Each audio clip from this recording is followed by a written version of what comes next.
Party అయితే ఏదైనా స్కీమ్‌కి eligible అవ్వాలన్నా చాలా ఇబ్బందులు పడేవారు. ఇప్పుడు అలా కాకుండా వాలంటీర్ ఇంటికొచ్చి ప్రతి స్కీమ్ కూడా ఎలిజిబుల్ అయితే ఆ పార్టీ, ఈ పార్టీ లేకుండా చేస్తున్నాడు. మరి జగన్ గారేమో నేను ఒక్కడినే ఒకవైపు అందరూ ఒకవైపు అంటున్నారు కదా! దాని మీద మీ అభిప్రాయం ఏంటి? ఎవరు ఎంతమందొచ్చినా నిలబడేది ఒకటే క్యాండిడేట్ కదా! అది అక్కడ 175 నియోజకవర్గాల్లో కూడా వైఎస్ జగన్మోహన్ రెడ్డినే చూస్తారు. హ్మ్.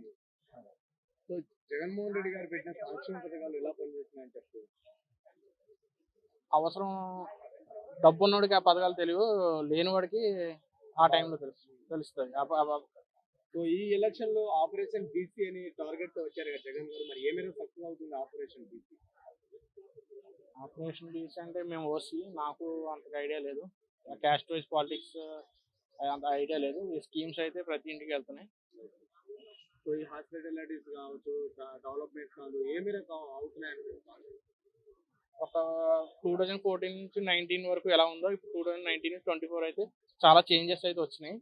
మొదట్లో రోడ్స్ బాలేదు. ఇప్పుడు కొంచెం కొంచెం స్లోగా డెవలప్ అవుతుంది. 1 ఇయర్, 2 ఇయర్స్ అయ్యేదైతే కాదిది. ఇంకా చాలా టైం పడుతుంది. హ్మ్. అన్ మరి జగన్ గారు 175కి 175 గెలుస్తామని చెప్తున్నారు కదా జగన్ గారు. సో, మరి ఎన్ని సీట్లు రావచ్చు? 175 వై నాట్ 175 అనేది ఆయన నమ్మకం. మరి అపోజిషన్ పార్టీ వాళ్ళు చెప్పుకోలేకపోతున్నారు ఎన్ని సీట్లొస్తాయని. వాళ్ళ మీద వాళ్ళకి నమ్మకం లేక ఈరోజు ఢిల్లీలోని పవన్ కళ్యాణ్ చుట్టూ తిరుగుతున్నారు. మోదీ సార్. మోదీ గారు బీజేపీ చుట్టూ తిరుగుతున్నారు.